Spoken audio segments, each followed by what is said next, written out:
Good day, science enthusiasts! It's a pleasure to be with you in this fun and exciting episode of Science Serial. I'm teacher Mark Kevin G. Santos of San Ricardo National High School under the supervision of our Assistant Principal 2, Maminerva C. Puno, and our School Principal 4, Dr. Catalina A. Salum. Before we begin, prepare your module, your notebook, as well as your pen as we dig deeper to the history of the Earth. I know that you are all excited, and for that, since you are ready to learn, come with me and enjoy our exciting journey.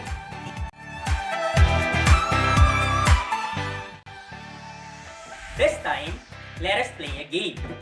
The title of the game that we will be playing is Rearrange Me. All you have to do is to arrange the jumbled letters to form meaningful words. For each item, I will give you 5 seconds to rearrange the jumbled letters. Are you ready? Then, let's get the ball rolling. Number 1. This is any remain or trace of any ancient organisms.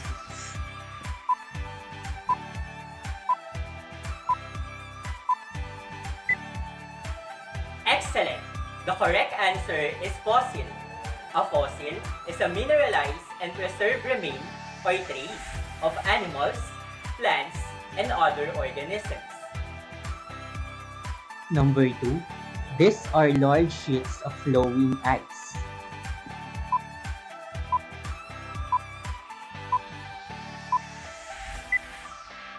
Good job! The correct answer is glaciers.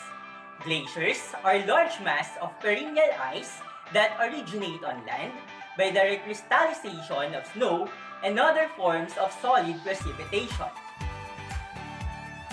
Number 3. An impression made in sediments by the hard parts of an organism.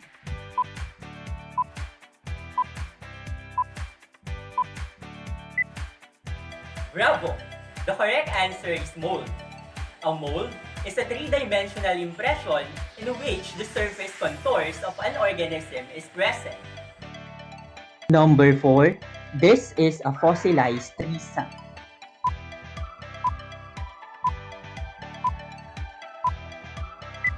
Correct! The answer in number 4 is amber. Amber is a hard, translucent, and brownish yellow fossil resin used in making jewelry. Number 5. A scientist who studies Earth's past life forms.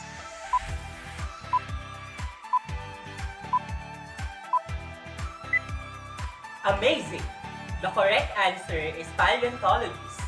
A paleontologist studies the history and process of evolution by examining fossils. Did you get a perfect score? You did a great job!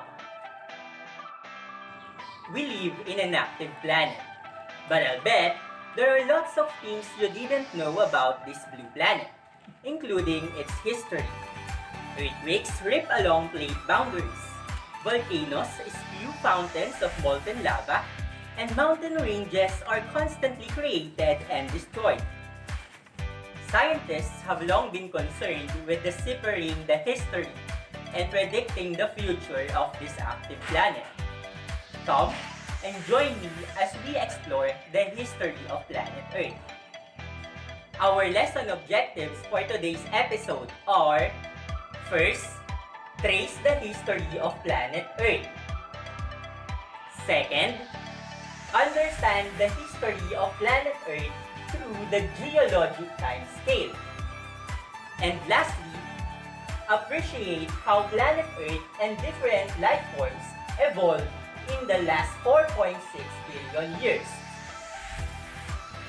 In order for us to trace the history of our planet, it is a must for us to have a background of the geologic time scale.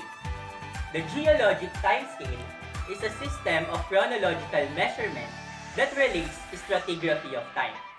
It is used by scientists to describe the timing and relationship between events that have occurred throughout the Earth's history into a series of time intervals.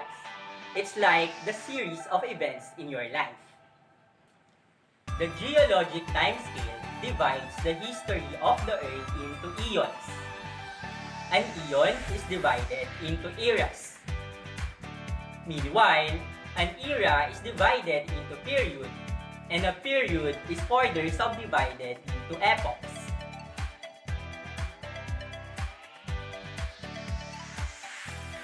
An eon is the longest interval in the geologic time scale. A single eon covers a period of several hundred million years.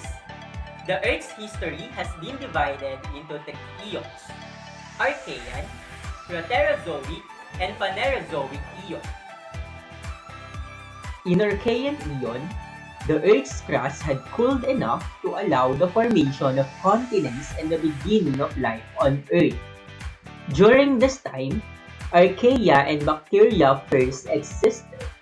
Archaea constitute a domain of single-celled, prokaryotic organisms that include methanogens and those that live in harsh environments such as acidic hot springs, hypersaline lakes, and deep-sea hydrothermal vents. Bacteria are microscopic single-celled organisms that inhabit all environments on Earth, including the bodies of multicellular animals. Bacteria lack a membrane-bound nucleus and other internal structures. In Proterozoic Eon, there were extensive shallow epicontinental seas and rocks are less metamorphosed than Archean Eon. It is a geological eon spanning the time from the appearance of oxygen in Earth's atmosphere to just before the proliferation of complex life. The Phanerozoic Eon is the current geologic eon in the geologic time scale. The time span of the Phanerozoic Eon includes the rapid emergence of terrestrial and complex plants, fishes, terrestrial animals, and the development of human beings and modern fauna. Moving forward, an eon is divided into eras. The geologic timescale is divided into Paleozoic era, or the time of ancient life, Mesozoic era, or the time of middle life, and Cenozoic era, or the time of recent life. Come with me and let us dissect the important events that took place in each era. In Paleozoic era, specific events such as the Cambrian explosion have occurred. This event was characterized by the appearance of many of the major phyla that make up modern animal life. In Mesozoic era, life diversified rapidly and giant reptiles, dinosaurs, and other monstrosities roamed the Earth. This period is also known as the Age of Reptiles or the Age of Dinosaurs. Cenozoic era is the time when dinosaurs and many organisms became extinct.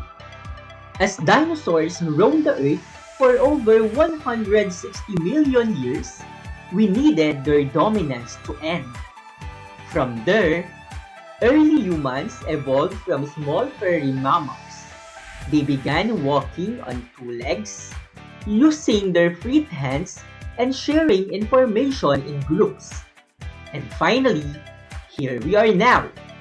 From hominids, humans evolved in the last 4 million years of the Cenozoic era. Each era is further divided into periods. Moving forward, let us study the 6 major periods of the Paleozoic era. The first period in the Paleozoic era is the Cambrian period. This was the time when all marine organisms came into existence as evidenced by abundant fossils. The second period in the Paleozoic era is the Ordovician period. This is the period when the earliest appearance of vertebrates and the jawless fish known as Agnatha. The third period in the Paleozoic era is the Silurian period. This period brought the emergence of terrestrial life, and the earliest well-developed organism with circulatory system, known as Cooksonia, emerged during this time. The fourth period in the Paleozoic era is the Devonian period. Devonian period is also known as the Age of Fishes. Sharks and fishes appeared during this time. Lowland forests of seed ferns and true ferns as well as scale trees also flourished during this time. The fifth period in the Paleozoic era is the Carboniferous period. In this period, warm and moist climate conditions contributed to vegetation and dense swampy forests. It is also in this time when insects under rapid evolution led to such diverse forms. The sixth and last period in the Paleozoic era is the Permian period. In this period, the reptiles were well suited to their environment that they ruled the earth for over 200 million years. The two major groups of reptiles, diapsids and synapsids, dominated this period. Diapsids gave rise to dinosaurs, while synapsids gave rise to mammals. The Mesozoic era is divided into three periods: Triassic, Jurassic, and Cretaceous period. Triassic period saw the rise of reptiles and the first dinosaurs. The Jurassic period was marked by the presence of dinosaurs and the first appearance of birds. The Cretaceous period is known for its iconic dinosaurs such as Triceratops and pterosaurs such as Pteranodon. The Cenozoic era is divided into Paleogene, Neogene, and Quaternary period. In Paleogene period, rodents and small horses such as Hyracotherium are common. As the period ends, dogs, cats, and pigs became common. The Neogene period gave rise to early primates, including early humans. Bovids including cattle, sheep, goats, antelopes, and gazelles flourished during this period. In Quaternary period, saber-toothed cats, cave bears, giant deers, and mammoths were prevailing species during this period. That's it for our lesson. This time, let us play another game. The title of our game is Fill Me Up. All you have to do is to complete the crossword puzzle with the terms related to the history of the Earth. Are you ready? Let's begin. Across. Number 2. This is the period when the earliest appearance of vertebrates and jawless fish. Number 3. A system of chronological measurement that relates stratigraphy of time. Number 4. This is also known as the time of ancient life. Number 5. A period known as the Age of Fishes. Number 6. This gave rise to mammals during the Permian period. Number 8. This is the era when the dinosaurs and many organisms became extinct. Number 10. This gave rise to dinosaurs during the Permian period. Damp. Number 1. A period when warm and moist climate conditions contributed to lush vegetations and dense swampy forests. Number 7. The subdivision of eons. And number 9. The largest interval of the geologic time scale.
The correct answers are the following.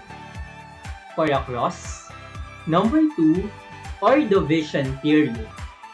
Number 3, geologic time scale.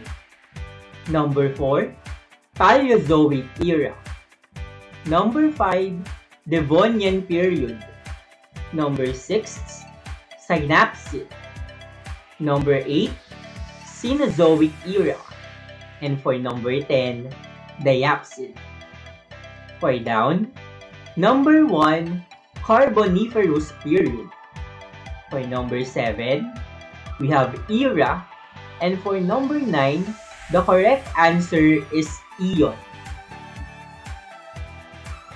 Great! It seems that you really learned from our lesson. This time, let us again test your knowledge by choosing the letter of the correct answer in each of the questions. Are you ready?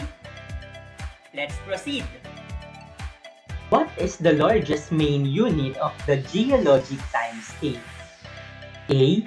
Eon. B. Era. C. Epoch. Or D. Period.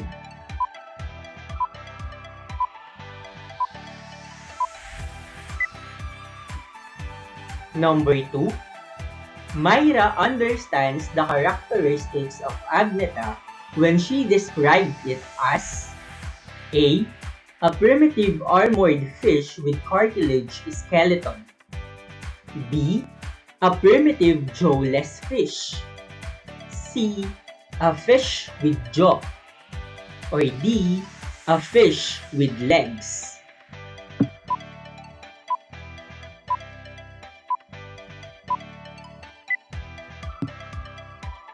Number 3. How old do scientists believe the Earth is? A. 4,000 years old. B. 3.6 billion years old. C. 4.6 billion years old. Or D. 6.6 million years old.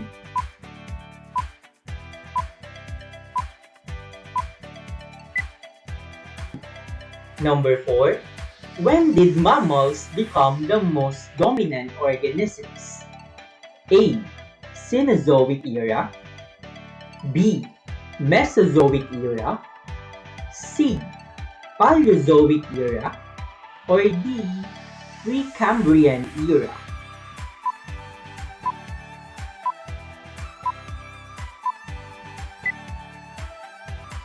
Number 5.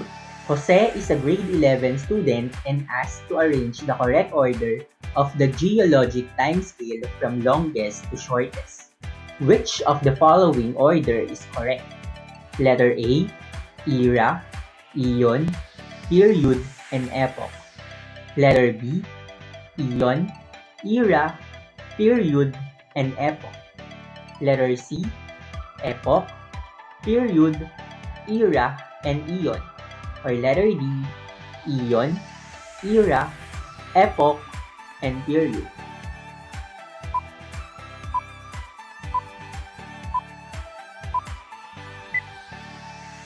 Let us check your answers. The correct answers are number 1, letter A, eon. Number 2, letter B, a primitive jawless fish. Number 3, letter C, 4.6 billion years old.